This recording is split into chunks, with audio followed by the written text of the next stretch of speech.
ต้นไม้เด็กมาดูเด็กมาดูเรียกว่าด้านหลังเกาะช้างนะสัญญาณไลฟ์ไม่มีไลฟ์ไม่มีอัดเลยอันนี้อัดเดี๋ยวทำแหละดีกว่า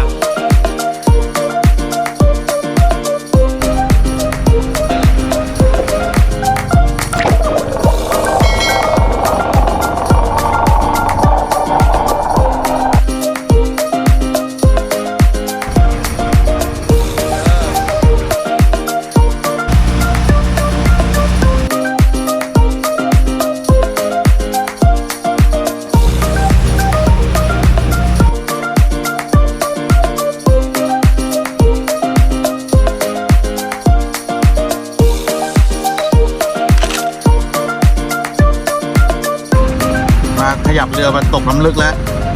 นี่เลยเราอยู่กลางทะเลเวิ้งว้างอันไกลโพ้นได้แล้วได้แกโอ้โหอะไรวะโอ้โหมาเป็นพวงเลยมาเป็นพวงเลย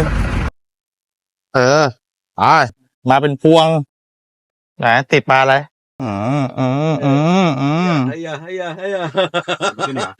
เฮ้ยติดข้างอ่ะโอ้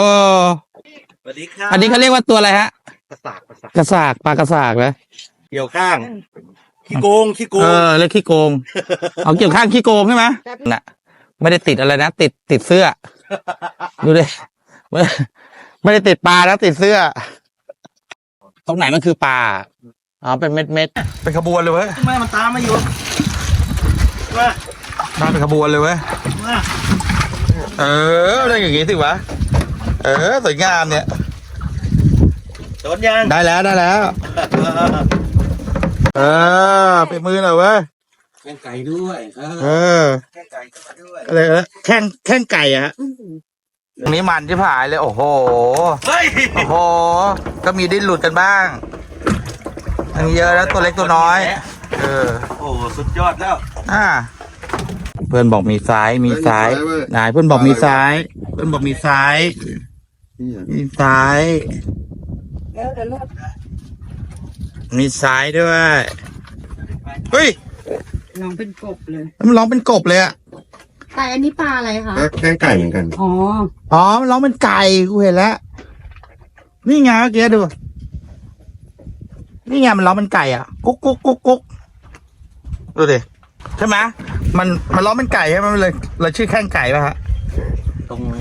นข้างเขาบอกด้านข้างเหมือนขาไก่ดูดิเขาเรียกว่าแข้งไก่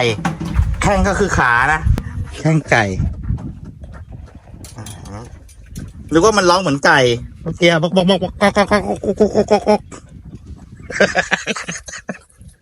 ถ่ายคุณจะรู้อ่ะ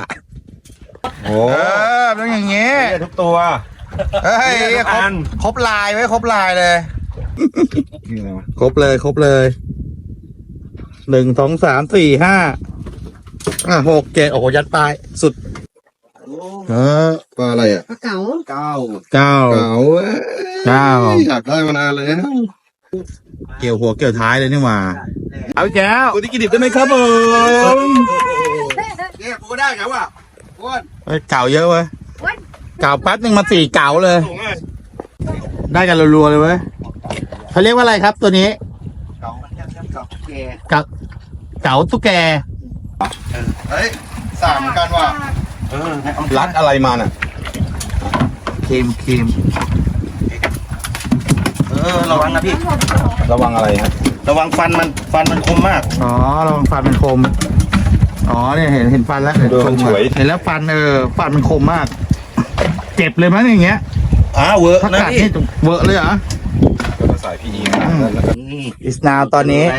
ทำวาซาบิครับทำปลาดิบทำปลาดิบนะปลาสากก้างเล็กไม่มีครับก้างใหญ่โดนเลือดหน่อยแบบนี้เราล้างน้ำทะเลได้ไหมคะจริงๆปลาพวกนี้เขาจะไม่ล้างกันเขาจะใช้เช็ดซับเอาใช้ซับเอาใช้ผ้าซับใช้กระดาษซับมีเลือดหน่อยๆนะถ้าเป็นปลาญี่ปุ่นจริงๆเขาจะมีเขาเรียกเหล็กไอ้คาชิเมะใช่ไหมที่ถักแทงหัวเอาเราไม่มีใช่เราคนไทยสีไทยนะวิถีไทยก็เลือดซับเอาใช่ซับเลือดเอาอันนี้ลอกหนังนะ ใช่ล็อกหนังหนังเหนียวอยู่นะ นี่เนื้อประสาทนะครับ เนื้อกระสาดโอเค ซีฟู้ดก่อน ซีฟู้ดก่อน ของตัวนี้นะครับ ซีฟู้ดก่อน เนื้อเป็นไงบ้าง สดแล้วก็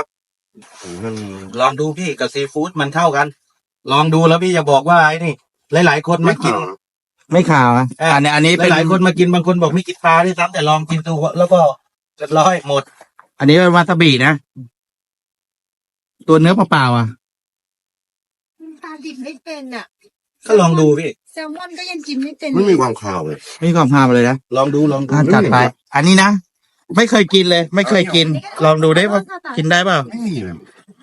แหม่มลองดูลองกิน ยังไม่ต้องจิ้มเลย ยังไม่ต้องจิ้มลองกินเปล่าด้วยกัน จิ้มเลย นั่นแหละเขาเพิ่งไอ้นี่ เพิ่งเคยกินนะปกติ ไม่ค่อยเจอครับ ไม่ค่อยได้เรื่อง มันก็จื้อก็ใส่เพิ่มปลาเป็นยังไง ยี่ห้อนี้ไม่เวิร์ก หันมาทางนี้ ไหวไหม ไม่ขาว ไม่คาวเลยนะ ลองดู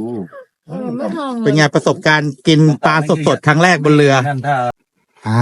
รีวิวกันแค่นี้ เราต้องไปกินก่อน เดี๋ยวบอกมันไม่ นี่นะ เก่าครึ่งหนึ่งกับกระสากครึ่งหนึ่งมาเมื่อกี้สากเราชิมไปแล้ว ชิมเก่าหน่อยเร็วแหม่มมา มันไม่ขาวเหมือนกันใช่ไหมคะ ลองดูครับ นี่ฮะ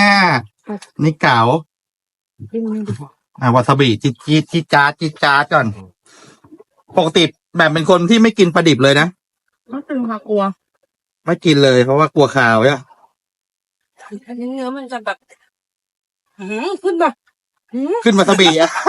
วาซาบิไงลองซีฟู้ดบ้างซีฟู้ด เก๋าว่าซีฟู้ดไหม ขึ้น เดี๋ยวลอง เนื้อมัน ลองซีฟู้ดไหมลองเปล่าๆไป เก๋าเนื้อก็จะหนึบกว่า ลองชิมเปล่าๆก่อนนะ แล้วสากเนื้อจะร่วนๆหน่อยแต่ปลาเก๋าแบบเลยอ่ะ ลองปลาหมึกไหม เนื้อเก่านี่ เอาแบบว่าครับ เก่านี่เนื้อหนึบกว่านะ เนื้อปลา หนึบกว่านี่นะประสบการณ์ตรงนะจากไม่เคยกินไม่ชอบดีกว่าใช่ป่ะเรียกว่าไม่ชอบปลาดิบ ไม่กินเลย บัวข้าว กลัวข่าวสุดท้ายก็โอเค เลิกกินได้ง่ายๆเลิกกินเฉพาะแบบสดเท่านั้นนะถึงกินได้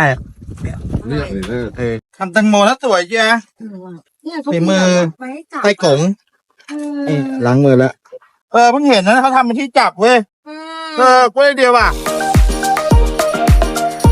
พี่จะตกแล้ว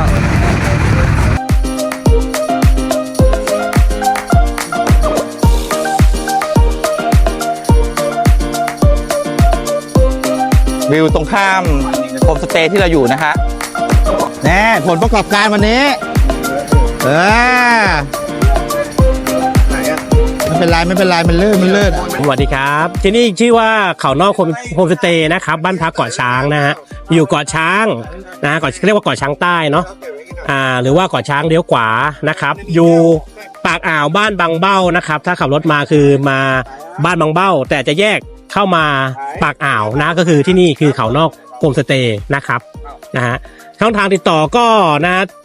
ทางเฟซของเราก็ได้นะที่เขานอกโฮมสเตย์บ้านพักเกาะช้างหรือว่าที่เบอร์ 0896287951 ก็ได้นะครับผม ครับพี่ ครับ มากครับยังไงครับได้ครับ ครับ แล้วก็ติดต่อทาง Facebook จะสะดวกที่สุดเนาะจะได้สอบ ได้ครับ ทางนั้นเนาะ ก็เบอร์นี้ก็คือเป็นไลน์ด้วยครับผมนะฮะที่ให้ไปนะครับ ขอบณมากครับพี่เดี๋ยวให้ ครั ดู บ บรรยากาศรอบๆนะเราลากันไปด้วยวิวพระอาทิตย์ตกนะครับ ครับ ประมาณนี้ขอบคุณมาก ครับผม เดี๋ยวช่วยยก โอ้ไต่ให้กามินด้วย